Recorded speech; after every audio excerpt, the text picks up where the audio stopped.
जे बाळ असते ना त्याला रोज जर ग्लास जर पाजलं ना तर जो रस आहे त्याला त्याचं पोषणपणा हे निघून जाते. त्याच्यामुळे शेवग्याचं झाड हे आपल्या घरी असणं आवश्यकच आहे. गणपतीचं झाड सुद्धा असणं आवश्यकच आहे. आपल्याला कंदवर्गीय घ्यायचं असलं तरी पण कंदवर्गीय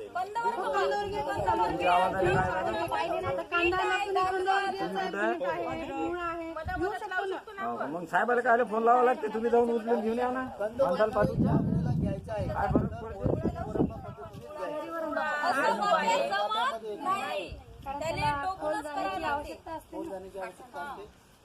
विचारू शकता काही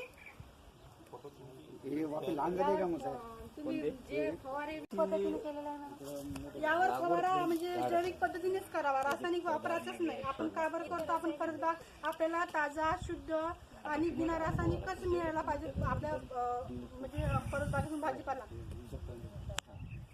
जैविक पद्धतीनेच करायला पाहिजे, रासायनिक पद्धतीचा वापर करायलाच नाही पाहिजे. तयार केलेली याच्यावर पण खताचा वापर आहे.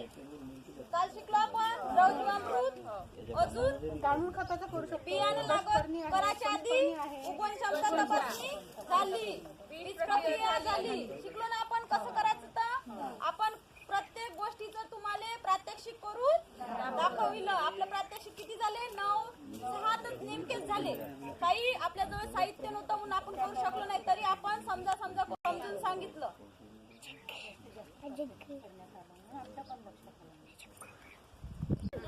काही शंका असेल तर इथेच तुम्ही त्याचं काय तुम्हाला वाटलं तर विचारून घ्यायचं लगेच. कारण गेल्यानंतर त्याच्यामध्ये इथं शिकण्यामध्ये आणि टेक्निकली बघण्यामध्ये काहीतरी फरक दिसत असेल ना. तुमचा प्रश्न यायला पाहिजे ना. आम्ही शिकवलेलं सेम दिसून राहिलं ना. अळीचे प्रकार पाहिले. फळ म्हणजे कोणती अळी? पाने पोकळणारी अळी, घाटे अळी, अजून वांगे अळी, ते फळा फुलात असली ते सुरुवात तिथूनच करा. वेगळं झालं. तिथं शिकवलेलं वेगळं, इथं दिसून राहिलं वेगळं. असं आहे का? ते पण दाखवणे. पोकळा रोग काही आहे पाहिली का? शोषण करणारी कीड कोणत्या आहे? विसरल्या का? 10 पर्यंत गेल्या काही. समजा करू कोणत्या आहे? रस शोषण करणारी मावा, तुडतुडे लिहिलं ना. तुम्ही कधी करू शकता. 3 हंगाम शिकलो आपण. परसबाग कोणत्याही हंगामात लावता. आता तुमच्याजवळ एवढी जरी जागा असली तरी एवढंही पीक तुम्ही एवढ्या जागेत घेऊ शकता.